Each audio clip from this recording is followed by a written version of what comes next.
what do you say to women that there's so much fear around hormone replacement therapy? I remember years ago there was even a study that said, that it had all these side effects and could even cause cancer, but now I'm hearing different things. So, what do you think about hormone replacement therapy and its effectiveness and even its safety? The Women's Health Initiative, which was a big study that came out in the early 2000s, is what really scared a lot of women and a lot of healthcare providers too, because they concluded from that hormone replacement therapy caused breast cancer and increased your cardiovascular risk. But there was so many issues with that study that now, like years later, people have gone back and analyzed the findings again, and many of those myths have now been debunked over and over again.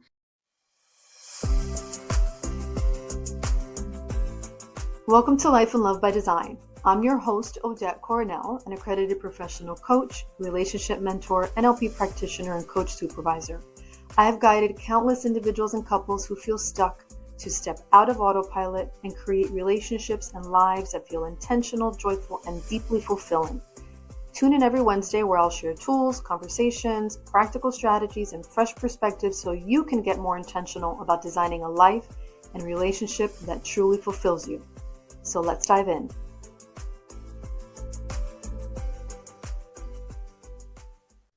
Welcome back to Life and Love by Design. I am your host, Odette Coronel, and today I am thrilled to have Dr. Komal Yadav.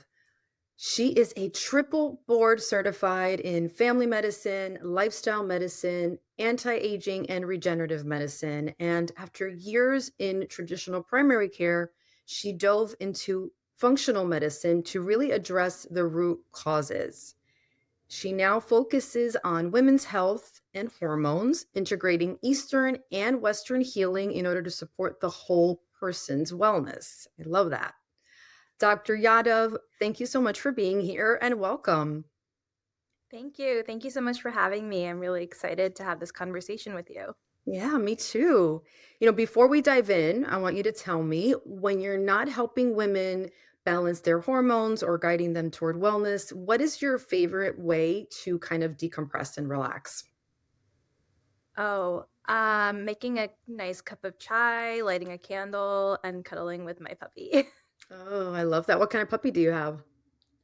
He's a Maltese Yorkie mix. I guess he's not really a Oh, puppy anymore. He's 7 years old, but he's like 5 pounds. So he's like oh, a how forever puppy cute. to me.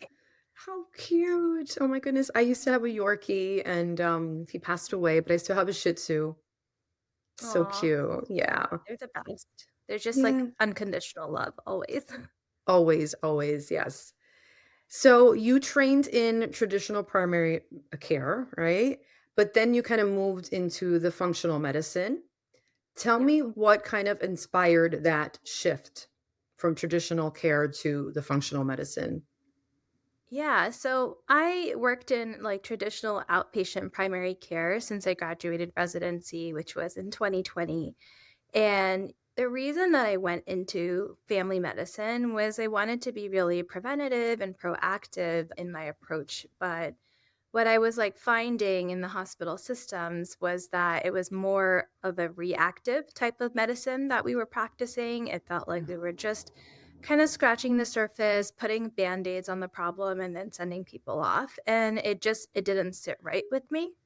So I started kind of exploring other avenues in medicine, like lifestyle medicine, functional medicine. And now I kind of take an approach where I actually integrate functional medicine with the lifestyle medicine piece to really provide more like holistic care that's more aligned with how I want to practice medicine.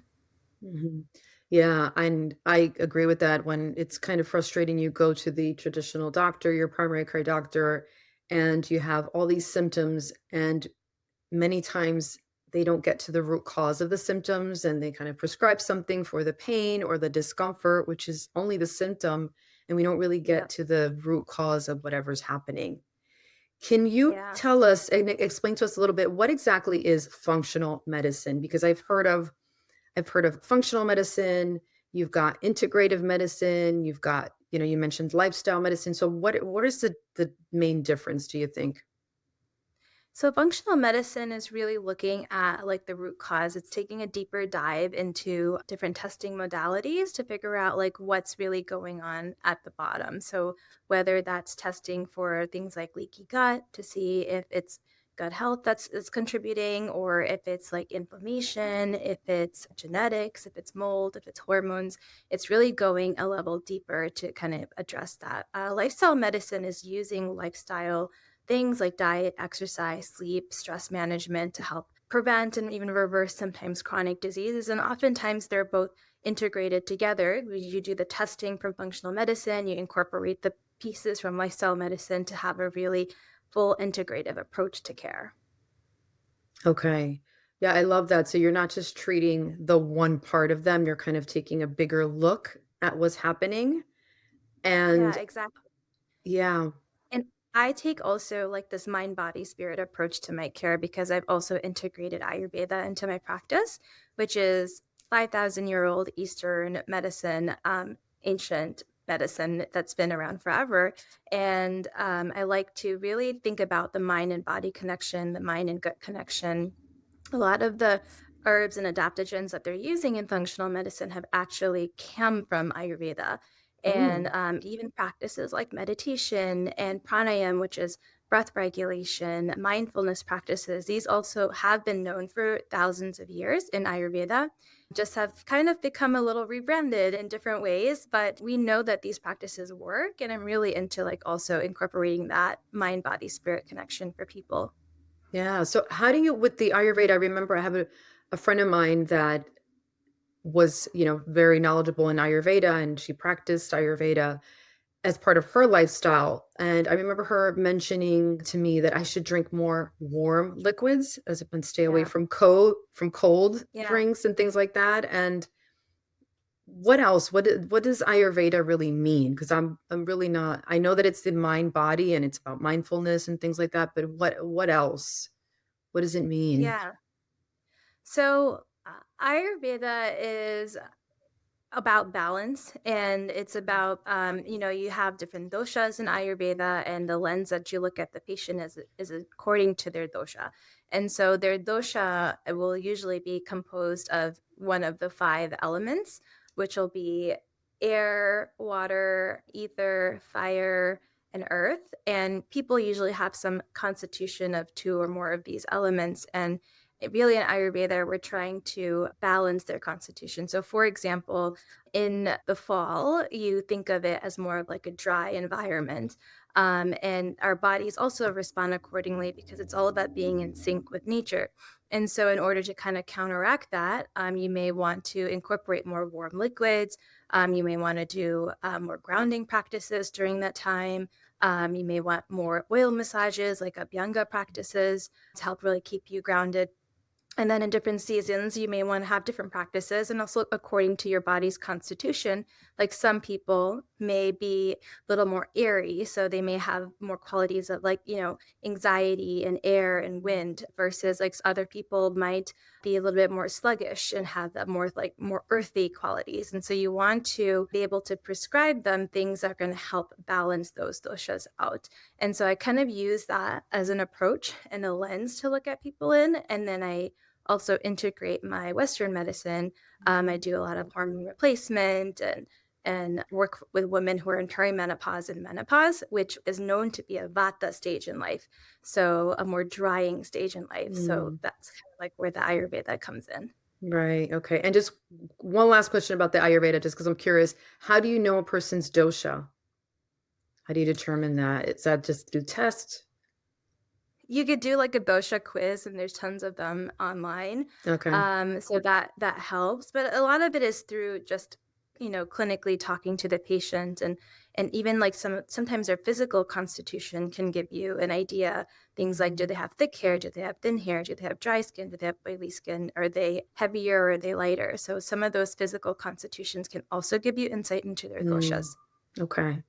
Okay, great. So you mentioned menopause and perimenopause. Yeah. And I mean, this is a huge issue that until you're in that phase of life, you don't really know a lot about it and you don't hear a lot about it. And Yeah. So women, I mean, right now, whether it's with my clients that are at that age or, just women in my, my friends or my relatives that are at that age, they're going through that and don't have answers.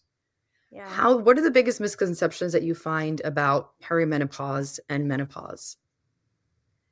Well, I think a lot of people think that treatment for menopause has to be after you've completely stopped your periods, which is not true. We know now that like symptoms of perimenopause actually start 10 years before you go into menopause. And Mm, so it can be even like in your late 30s where you start to see some symptoms. But the problem is that oftentimes these symptoms are going unaddressed because even healthcare providers are not very well versed when it comes to perimenopause care. And so, as a former primary care doctor, I was also guilty of this because the system didn't really teach me how to diagnose and treat these women that are going through perimenopause. And so if I would see a woman who was like in her late 30s. And a lot of times they were complaining of things like brain fog and I can't sleep anymore. I keep waking up in the middle of the night, or I'm losing my words. I can't remember yeah. things as well as I used to.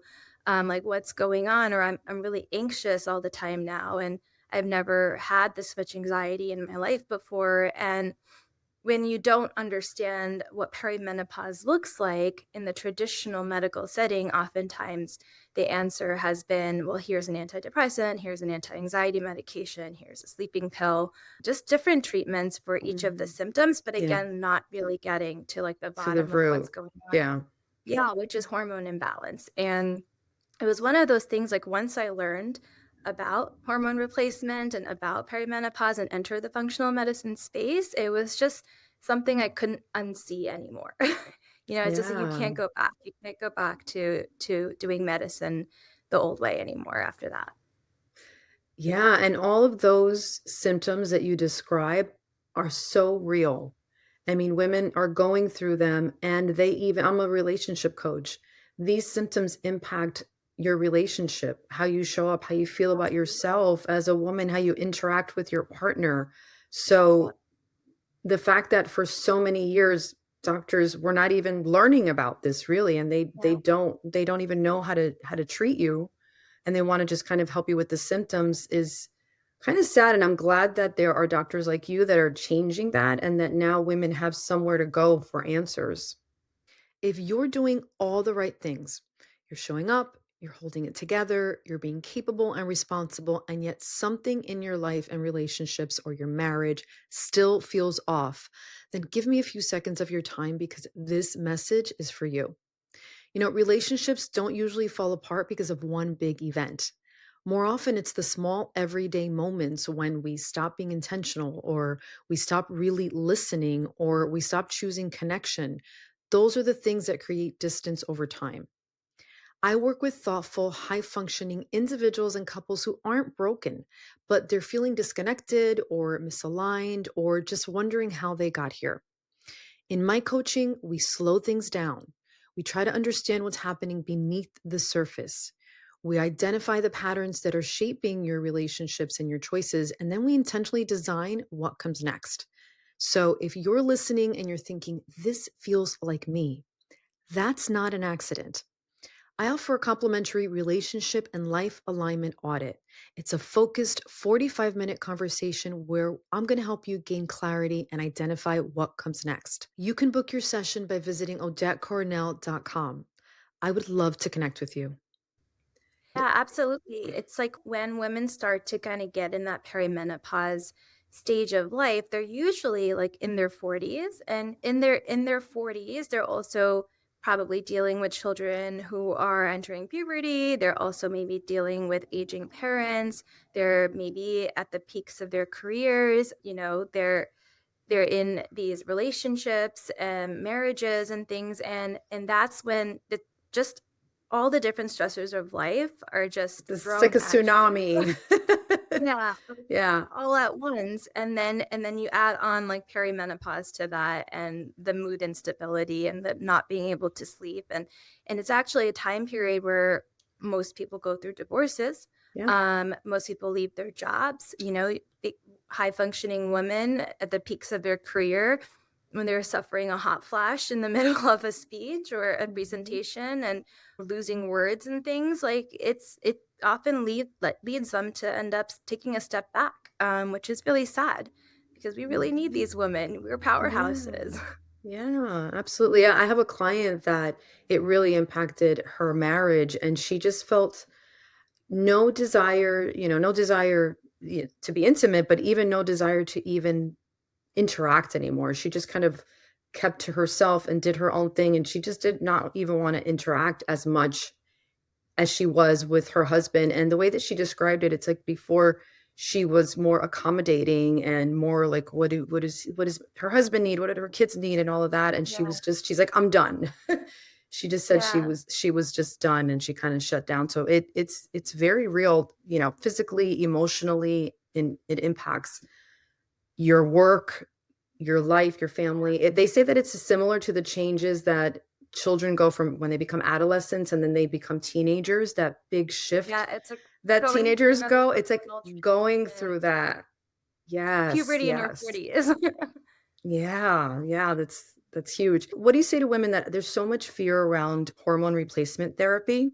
I remember years ago there was even a study that said, that it had all these side effects and could even cause cancer, but now I'm hearing different things. So, what do you think about hormone replacement therapy and its effectiveness and even its safety? The Women's Health Initiative, which was a big study that came out in the early 2000s, is what really scared a lot of women and a lot of healthcare providers too, because they concluded from that hormone replacement therapy caused breast cancer and increased your cardiovascular risk. But there was so many issues with that study that now, like years later, people have gone back and analyzed the findings again, and many of those myths have now been debunked over and over again. So, a few things that were wrong with that study. First of all, they were using synthetic hormones, not bioidentical hormones. So, the estrogen that they were using was actually coming from horses' urine, and they were using a Oh, synthetic progestin. And nowadays, we're using bioidentical hormones that are made from soy and yam. They look identical to our body's own hormones. So our body is able to recognize them and process them naturally, the way that we would our own hormones. So that's one big difference. The second difference is the route of administration. So oral estrogen has a very different impact than transdermal estrogen. So using a patch or a cream is safer in the sense that it doesn't have to go through the liver, and then therefore it decreases your risk of things like blood clots. So the takeaway from all of this is that hormone replacement therapy does not cause cancer. And actually, the women that they were using in the study groups were much older. So right now we're giving hormones to people who are like in their 40s and 50s, but the age group of the individuals in that study were like in their 60s. So they at baseline were already like more than 10 years past menopause. hmm. They already were older, meaning they probably naturally already had a higher risk of having Right. cardiovascular They might have disease. been having these issues to begin with, and it had nothing to do with the hormones. Maybe it did, but Yeah. not necessarily. Yeah, and what was really interesting also in that study is that, and this is what didn't make it to the media for some reason, is a group that was treated with estrogen alone, even the oral horse's urine estrogen actually had decreased rates of breast cancer. It was the Mm. group that had the estrogen and the progestin in it, the synthetic Wow. progestin, that had maybe slightly higher risk. But you have to also understand that alcohol increases your risk of breast cancer. A sedentary lifestyle also increases your risk of breast cancer. So it was really not any significant increase, even using the synthetic hormones. Wow, that is so interesting. And I know that I've heard also that estrogen is so important for mental health and even dementia prevention. My grandmother had Yeah, Alzheimer's, and I'm hearing that they're finding that the lack of estrogen, the loss of estrogen may be a factor. yeah, that's still being studied, but so far it looks like the studies that have been coming out for that are looking really promising. Mhm. And then other things that people don't really think about besides just estrogen helping with like hot flashes and night sweats, is that the long-term effects that estrogen is having on people's bone health, right? Helping prevent osteoporosis. Also, it's very cardioprotective when it started, within the first 10 years of going through menopause. So a lot of cardiovascular benefits to it as well. Wow, this is great information. I'm loving this because I need this information right now in my life. So it's great. I Yeah. want to I want to ask you, I know that you kind of specialize in the menopause and perimenopause, but I'm wondering what your thoughts are in terms of PCOS, because I know a lot of people that are also going through PCOS and struggling to find answers, and they're treating it as specifically an ovarian issue or whatever, but it's more than that. It's really goes back to the hormone. So do you have any insights or anything to share in terms of PCOS and how functional Yeah. medicine or any of this can play a part? Yeah, PCOS is a tough one because we don't fully quite understand why it's happening. The theory in functional medicine is that the root cause is inflammation of the gut and inflammation around the ovaries. And so a functional medicine approach to treating PCOS would be to really work on somebody's gut health and working on decreasing that inflammation. And then there's certain supplements like inositol, which can also be really helpful. And then we also know that women with PCOS also have insulin resistance, Right. and addressing that insulin resistance again by gut health or supplements, maybe a little bit of weight loss can also help with the insulin resistance. So inflammation is really the answer for PCOS. Yeah. Yeah. Inflammation, they say, is related to a lot of different health A lot. issues. So keeping an eye on that. How can we deal with inflammation and just all sorts of health issues? I know that your approach is also incorporating lifestyle changes like exercise and Yeah. diet. What do you recommend, just one small step that really any woman, whether she's going through menopause or perimenopause or PCOS or anything in general, what's one small action that a woman can take that's going to support her hormone health and wellness in general? I think if there was one thing that everybody should focus on, it's their sleep.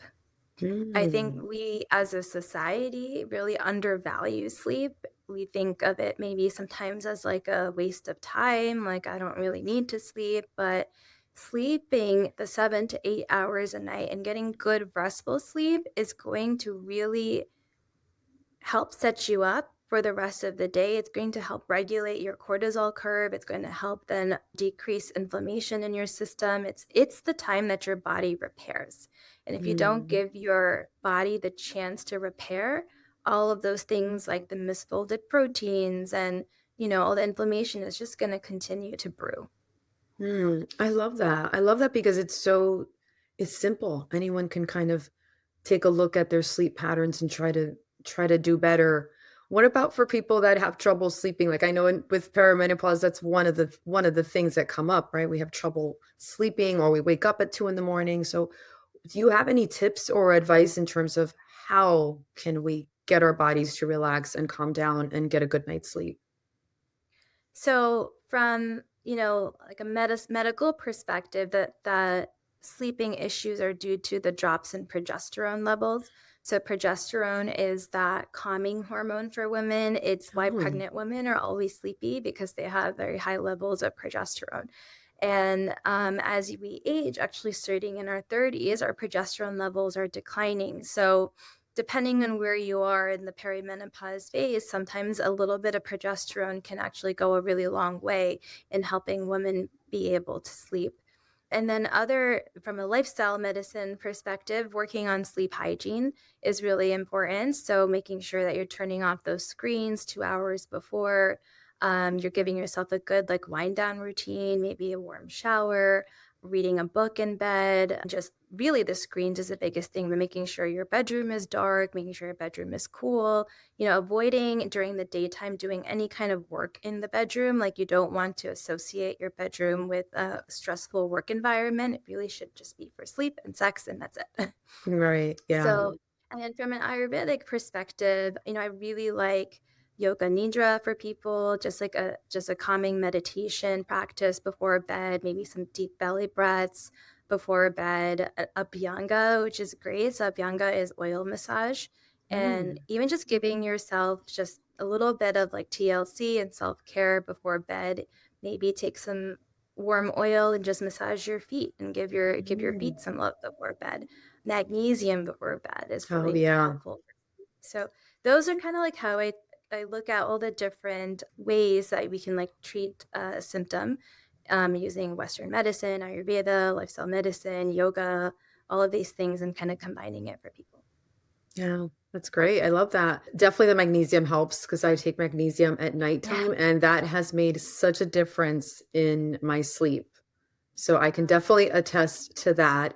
And I think it's great. Yeah, have a nice self-care routine at night before you go to bed, and you are pampering yourself and you're nurturing yourself, but it's also going to set you up for a good night's sleep. Yeah, So I think that's and that's everything. So if you sleep well, your cortisol is going to spike appropriately in the morning, and it's going to help you actually get out of bed and start the day. And that whole circadian rhythm is going to be in sync. And we really should be living, according to Ayurveda, in sync with nature. So we should be waking up with the sun, and we should be going to sleep when the sun goes down. And we should also be eating according to that and moving according to that. right. Yeah. We should not be eating at night, those late night snacks. We should try to We eat shouldn't be. during and work and exercise and all that during the daytime hours. Yeah, and so with Ayurveda, it goes with the sun, and so the sun being at its peak around noon, so that's also when our digestive fire, which is in Ayurveda called our Agni, also at its peak. That's when we want to have our heaviest meal, which makes a lot of sense, Yeah. right? Like you don't want to be eating your heaviest meal for dinner and then going right to bed. Right. You've But got all day to then digest that heavy meal. yeah, you have all day to digest it and burn the calories, but I feel that our American culture is just a little backwards. Yeah. I would agree with that. Like I like to have a heavier meal around breakfast slash lunch. Yep. Have that be my biggest meal because I feel like if I eat too late at night, then I can't sleep. I literally can't sleep if I Yeah. eat too late at night. So Yeah, that makes sense. because Yeah. think of it as like your body is also shutting down. Think of your body as like a kitchen, and your body is, enzymes and juices and all those as like the workers. And if the kitchen is closed and all of a sudden now at 11 p.m. you have a snack, everybody's scrambling like, oh my God, we need to digest this. And it's just not going to be a good environment. Right. Yeah. That makes total sense. Makes total sense. How much of an impact do you think that stress and, mindset and not being able to kind of manage your emotions and all that, how much do you think that that impacts your hormones, your health, even autoimmune diseases and things like that? How much of a factor do you think that is versus it's just, in your genes or or environmental or whatever? I think it's like probably like close to 80% is related to our Yeah. lifestyles and our stress. Our body has not evolved as quickly as our modern society has. So back in the day, stress was us trying to fight like a saber-toothed tiger. That was acute stress. And so, you know, during that time, like cortisol levels would spike and, your pupils would get dilated and your body would be ready for either like fight, flight, or freeze. Right. The problem is nowadays, our body's still having that same kind of reaction, but the stress is different. The trigger is Right. different. We're no longer fighting a Mhm. tiger for our life. But the phone call from your boss is giving you the same reaction that tiger would have given you. Yeah. And And the it's problem is chronic. It's chronic. chronic. Yeah. All the time, like all the time, you're in this chronic level of stress, and that's causing just dysregulation of the whole HPA axis and the cortisol and inflammation. And it's just the fire just doesn't have a chance to be put out. And so it's really important to help our bodies shift from that sympathetic state into a parasympathetic state, which is the rest and digest part of the nervous system. And, a lot of times when people are having gut health issues, it's because they're not in the parasympathetic state to be able to digest the food properly.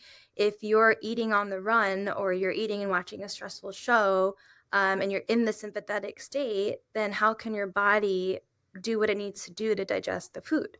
I Mm. really should be practicing more mindful eating and just slowing down. And breathing is also another good way to tap into that parasympathetic nervous system. So I always try to advise my patients to just find pockets of the day where they can tap into the parasympathetic. So maybe that's, during their lunch break, they're like, this is my break and I'm just going to focus on eating. Or Mhm. maybe that's dinner where you just shut off all the distractions and just, don't watch TV and eat. Don't be trying to do a million things at once. Or sometimes in the middle of the day, I'll have them just do a breathing practice, to even just 5 minutes of it, to just help kind of put them back into that parasympathetic mode. Yeah, that's so helpful. So the goal is to be in a parasympathetic mode, which is really a calm state, a more relaxed and a Yeah. more calm state. And I work with my clients and I have them, sometimes they're not open to or they're not able to meditate for 20 minutes or 30 minutes a day, but Yeah. just throughout their day, I have them practice just whether if you're drinking a cup of coffee, be mindful to hold it in your hands, feel the temperature, smell it, use your senses, incorporate your senses, sounds, find something you can see, touch throughout your day, kind of coming Yeah. back to present moment just to kind of get you more grounded and I guess in that parasympathetic state. Exactly. There's a quote, I think it's by Thich Nhat Hanh, that says, when you're doing the dishes, just do the dishes. Just do the Like, just dishes. Yes. focus on the We dishes. always want to be distracted, but that's stressful. That's like it's Yep. so much information and Yeah. it's overload. It's Yeah. overload. And you Yeah, can but practice mindfulness in small ways, like throughout the day, by even like when you're showering, right? I feel like a lot of people's thoughts just like run in the shower. Mhm, But if you just try to focus on how the water is feeling, the smell of the mhm. soap, Yeah. the whole experience of being in the shower, instead of like thinking about all the things that you need to be doing next. Yeah. Yeah. It all goes back to awareness for me. Like you want to just Yeah. notice it and be aware and be more focused and more present and grounded. Yes. L- It's just being more, yeah, exactly. Being in the present moment. Just anxiety is thinking about the future, and depression sometimes is thinking about the past. And you Mhm. really need to just stay focused on the present. Yeah. Yeah. I talk about, and the show's called Life and Love by Design, and it's all about being intentional and living on purpose. And I think that when it comes to our health and our wellness and mindfulness, all that, and all of that, it's about being intentional. Yeah. Paying attention. Don't just be by default. Don't just eat by default and sleep by default and just function Yeah. by default, but just with intention and purpose. Yeah. That's what makes us human. Otherwise, Yeah. we robots. Yeah, exactly, exactly. And but sometimes I feel like we are turning it. We've got so We much are going turning on robots. that we're like robots most of Yeah. the time. Like, Exactly. the more we embrace our humanness, it's so Yeah. funny. Like the things that sleep, like Yeah. it's nature, things in nature that are really Yeah. going. They're the medicine that we need. Is really just going Yeah. back to our humanness, back to the basics. And connection. Like, we Mm, lost so much of that in the pandemic, but human connection is like what we're wired for. We're not yes, wired to be these like solo, lonely creatures. Like, we yes. thrive in society. So having that connection is also really important to Yes. prioritize. Yes, that is so true. That is so true. It's too much screen time, even when it comes to, our work, like, you and I right now. This is great though, because in a way you can connect with people that are further Yeah. away, but we don't want to just default to that. We want to make sure that we're doing in-person human connection as well. Yeah, I love that. absolutely. Yeah. So before we wrap, I just want to ask you, what does living life by design mean for you as a doctor and as a woman and as a human being in this stage of your life? It really, to me, is about living in alignment Mm. with who I want to be and how I want to practice. And so for me, that was really taking that jump from traditional medicine to opening up my own practice so that I can practice in a way that feels in alignment with what I believe in. And I truly believe if you continue to live a life where your actions are following what you believe, then you're going to be happy and you're going to be at peace. If you say that you believe in one thing, but then your actions are something else, you're always going to be in disalignment with yourself and disconnected. And so I've just tried my best to live and practice what I preach. That everything you just said really resonates with me, and I agree with it very much. It's all about alignment and connection with yourself and with other people in your life and community, and it just resonates a lot with me. And I'm going to be visiting you. I'm going to be contacting you for sure, Looking because forward to it. we need to talk outside of this podcast for sure. Yeah. But yeah, I'd be so happy to see you. Yes, I'm so happy that you're actually nearby for me, so we can meet in Yep, person too. So that's great. definitely. Can you just let our listeners know how they can connect with you, where they can find you? Yeah, so you can find me on Instagram at Komal Yadav MD. My practice name is Samskara Integrative, so you can find my website is samskaraintegrative.com. And then I am practicing out of Montclair 1 day out of the week where I'm seeing patients in person, so you can see me in person there. Yeah, that's great. Thank you so much for being here and sharing all of your wisdom. I know that this is going to be so helpful to so many people that are listening, and to everyone else that's listening or watching us here today. Remember that your health and your life and your relationships are yours to design. So be intentional. And until next time, take care. Bye. Thank you.